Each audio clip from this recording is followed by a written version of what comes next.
Hello, welcome to a new game I just bought. It's called The Vanishing of Ethan Carter. I got it on GOG.com, and I'm looking forward to playing it. I know very little about it. I saw a video review of it on Polygon, and it was because of that review I decided to buy it. I haven't played it. I've played very, very little. I played just enough to get the sound right, so it wasn't like totally drowning out my voice, and you could still hear it in the video.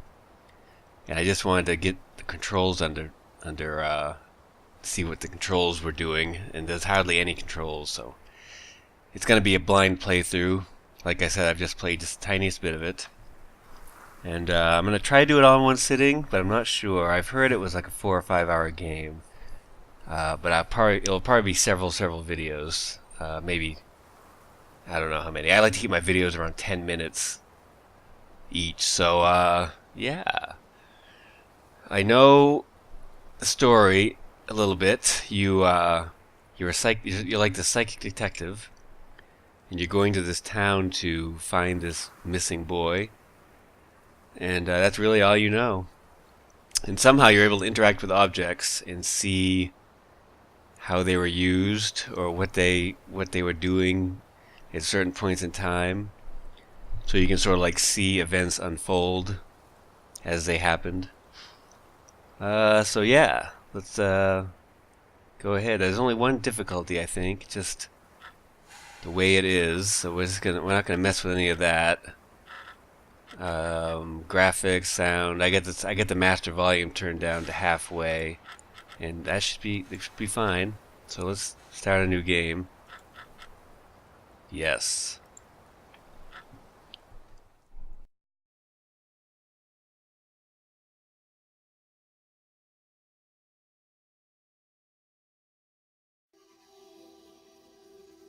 Ethan Carter I didn't know, but he knew who I was.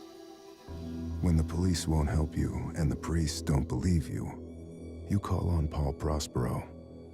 You call on me.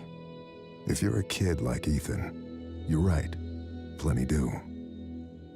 Ethan's letter started out just like any other fan mail, but soon there were mentions of things no little boy should know about. There are places that exist that very few people can see. Ethan could have drawn a map. I hadn't entered Red Creek Valley yet, but already I could feel its darkness reaching out for me. Finding Ethan Carter wasn't going to be as easy as knocking on his door. I was too late for that. To find Ethan, I had to figure out what this place was trying to hide from me. So we need to just sort of wander around and see what happens, basically. I'm not sure how like world borders work. I seem to be able to just go right over most of these rocks. But I'm pretty sure there is some sort of world border, because the first thing I did when I loaded this game up was I walked... Whoa, what the fuck? Jesus. The first thing I did was walk back in the tunnel and try to go all the way through, and you get about halfway, and then you just you stop. So here when you hold the left mouse button, you see like clues, and I'm not sure what that is. It looks like I don't know if they're skulls or rocks.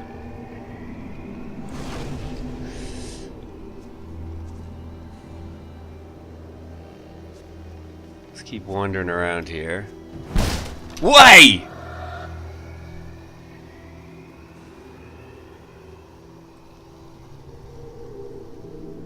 Oh, so I gained a little. I gained some more vision now that I've discovered 2 of the traps.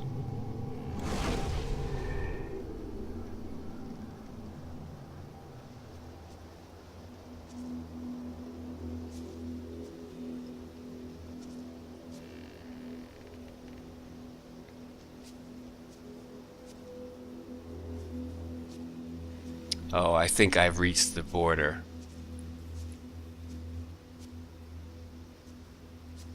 That you can't jump. You can't miraculously jump off the cliff or go through trees.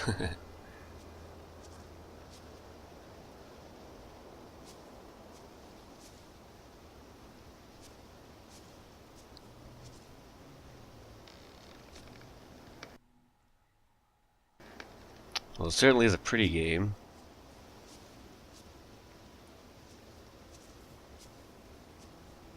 I've already had the crap scared out of me twice, and it's pretty early, so that's a good sign.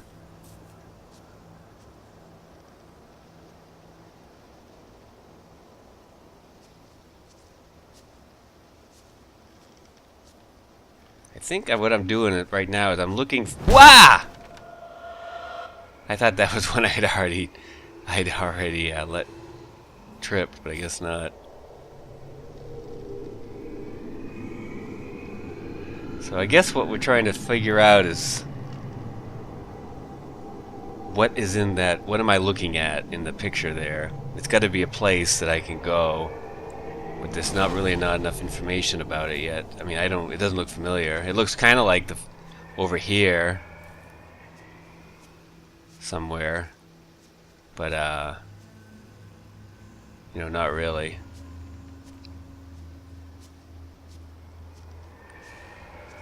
The obvious thing to do would be to follow the train tracks. Oh, the train tracks end right here. Never mind.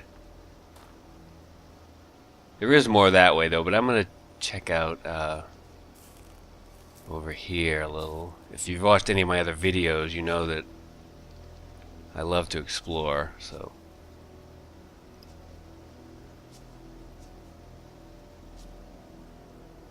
We're just gonna see if we can find maybe one more trap or two to unlock. Ah! Jesus Christ! It scared the shit.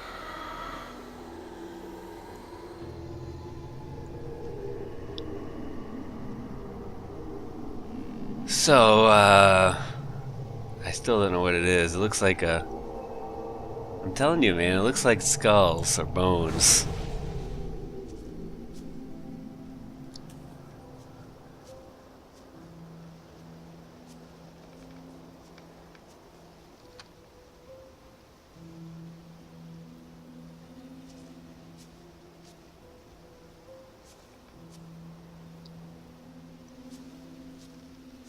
Hey! Wow, that's a nasty one. Look at that. Ouch.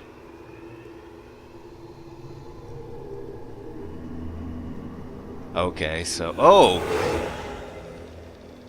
So now we're in there. Oh, it is bones. So... I'm not sure what this is, if it's another dimension, or if we're in the past, or... SAP by Ethan Carter. Oh, look, you can zoom and rotate. Okay, an old man came to the forest every day to drink sap from the trees. To get there, the old man had to step around many dangerous traps. The villagers believed this old man have hidden a jade amulet in the forest, but the old man wanted the villagers to believe this because then they would search the forest for treasure and not drink his sap. One cool night, someone set fire to the forest, and the fire spread to the village. The old man escaped the fire by covering himself in sap. When he returned to the village, he found all the villagers' bones. The old man sat down and cried. Then he found more sap to drink. Anything on the back? Oh, a picture. Yeah, so there's the burning forest, the burning house. Alright. What is it? Oh, if you hit the space button, it just shows you the text. Ethan, I told you, you can't be here. Ed. Gramp, I wrote something for you. That's real nice. Thank you. Just leave it. So Ed is Ethan's I'll read it later. grandfather.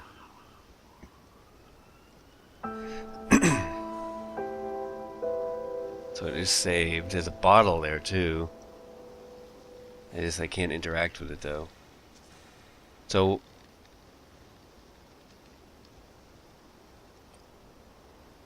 I'm a little confused if I teleported or if I'm in the past or... One dead in house fire. Bayfield County. Fire damaged a historic home in Red Creek Valley Wednesday morning, according to officials from the Bayfield County Fire Department. A family of 6 was asleep when the blaze broke out at the remote house, once owned by Albert Vandegrift, by the Ogden Lake in Red Creek Valley. Gail Carter, 58, was pronounced dead at the scene. Remaining family members were able to escape. Carter's husband, Edwin, 62, told investigators he may have fallen asleep with a lit cigarette in his hand. Edwin's the grandfather. Firefighters were dispatched to the scene at 1:22 a.m. and remained at the scene until around 5 a.m. Wednesday, they returned to the property. They returned to the property 4 hours later to extinguish hot spots that had rekindled. Assisting at the initial fire was the Ashland Township Volunteer Fire Department.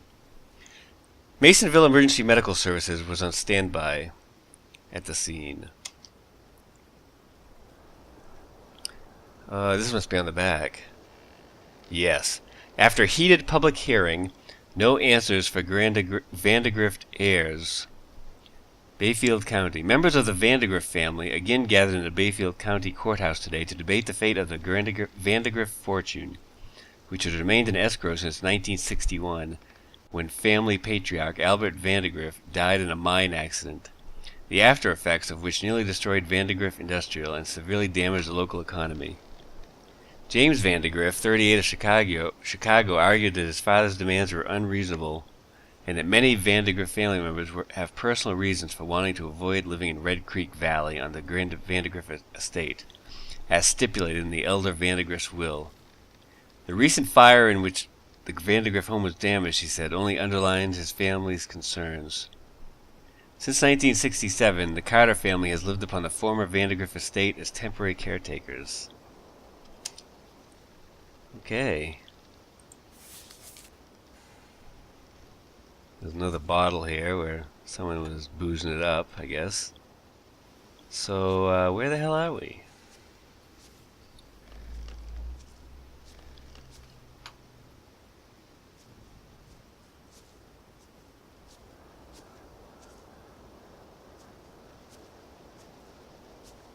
You know, I think I'm on that cliff edge again. Yeah. I'm over near where I was before. There was stuff, and I don't know if I just walked over this stuff and didn't see it before, or if it's all of a sudden here because I saw the clues I needed by disarming those traps. And by disarming, I mean almost walking into them.